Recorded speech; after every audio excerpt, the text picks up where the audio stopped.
Andrew made a reference. I won't say the reference just because then you'll all hear that when you hear this recording. I'm not that dumb. The end of one of the Lord of the Rings movies, and it was just this really surprising choice, to not have the score. And I was trying to imagine what kind of song would work in that situation. What instruments will help paint the song in a new way? The song was written very directly to this friend of mine as a way of telling him that he wasn't alone. Hey, I'm Ben Shive, and I'm going to tell you how I made the track for Carry the Fire.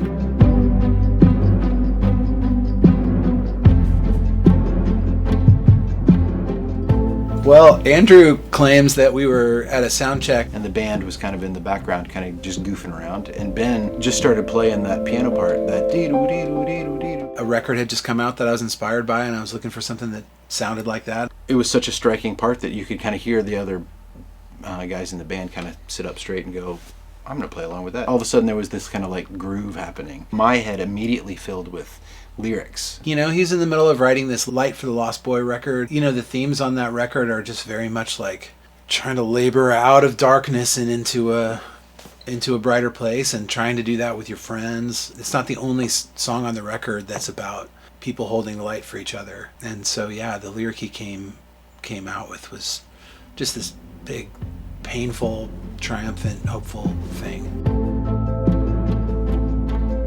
It was inspired by this book called The Road by Cormac McCarthy, which won the Pulitzer Prize. An amazing, amazing book, but also a very, very heavy book. Like, not everyone's cup of tea. It's a phrase that comes up in that story a lot. So it was in my head as a beautiful metaphor for hope. Felt like it was this song that cast the imagination forward into the restoration of all things and the longing for that. Thinking about the song for Wingfeather, it felt like a great opportunity to just take another, look at it from another angle. It also made a lot of sense how this song could take us on the journey that the show takes us on. It felt really appropriate.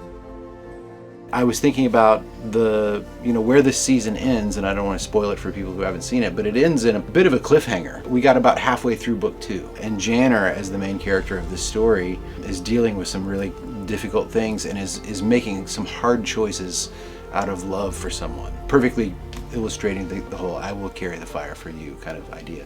So that popped into my head, and I was like, oh yeah, kind of funny, that song thematically kind of matches. And then when I started thinking about the lyrics, I was like, actually the lyrics really actually fit kind of perfectly, and some of the pictures that are painted in the words of the song illustrate really well where Janner ends up at the end of this season.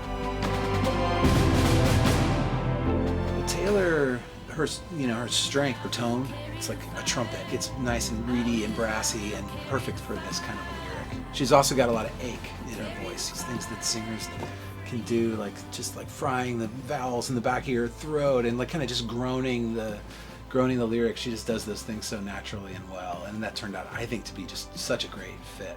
You never, like, you can kind of picture it, but you don't know. And as soon as she started singing it, I was like, we're gonna be okay. So yeah, she sounds great.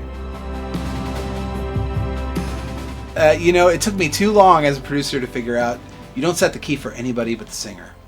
With one exception being that if the singer has like a couple keys they can do it in, then you make it easier for the players. Like if you're gonna have strings and you can do it in F sharp or G, you should do it in G. But ultimately, if you can only do it in F sharp, the string players can deal with it. Like the vocal is what matters. That's what's gonna carry all the emotion of the lyric.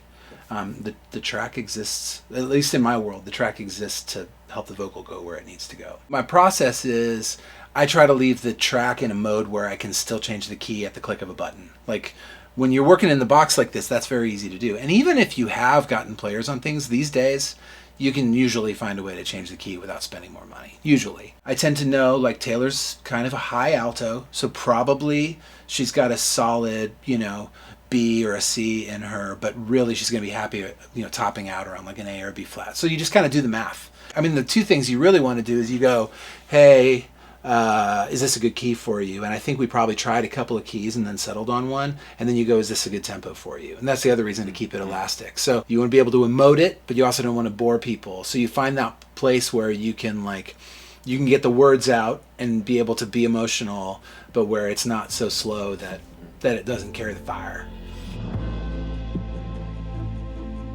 I knew that it would tolerate a minimal kind of chill, static treatment up to a point. Like static meaning like, you know, some songs kind of blossom, other songs just like cruise.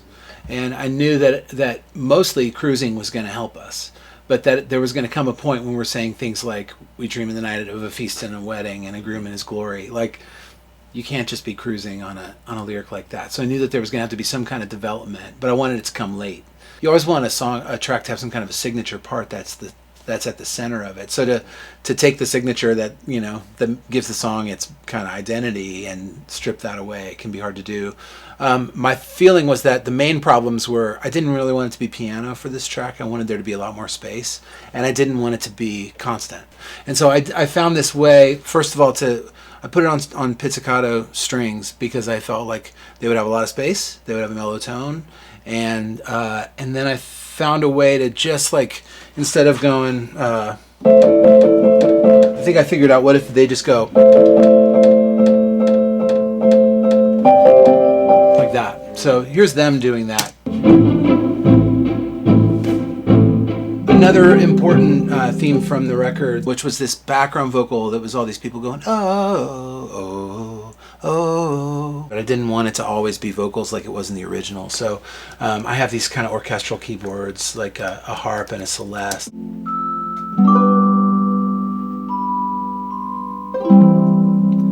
So that was kind of the ball game, was just trying to find a way to like bring the most important bits of the DNA of the original in. You know, sometimes thin them out, sometimes just put them on tones that were orchestral. I didn't feel like it was really important to have fiddles and lots of things going on.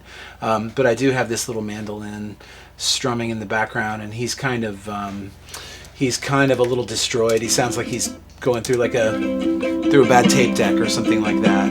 Just to kind of, I needed something in the track. A lot of times when you're working on your computer on music, you just need to destroy things a little bit. You know, when your strings are all happening from samples and they're perfect, you just need things that aren't perfect. And you can hear it sitting in with the strings, and they're just a nice combination together. Yeah, I think that's really the heart of the track. I knew that we were going to have some kind of a beat. First of all, we were just going to need things that were kind of subterranean. So that backbeat is just like a little, I mean, and these are all things that are vaguely orchestral too. It's like, the bass drum isn't so different from the kind of, you know, like a concert bass drum. And the snare sounds like one of those like tenor drums, you know, it doesn't have any snares rattling. So I felt like they were close enough to being classical, but they also have these reverbs that are a little more kind of modern and pop. Hear all those things together without the vocal. There's a boys choir in there, sleigh bells.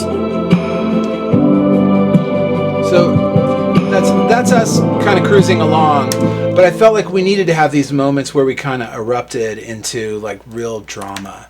And so what I used for those is I would have everything else that we've been listening to go away. It makes us feel that regal.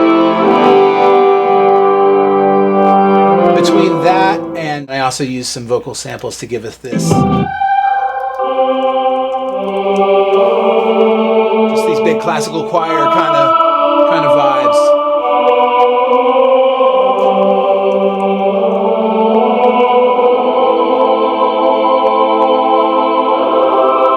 That helps us hit that other altitude.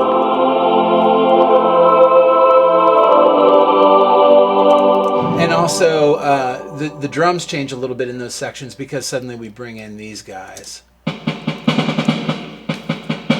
feel like we're going to war. So here's the sort of all-in of that section. I'll add the vocal because that's the coup de grace.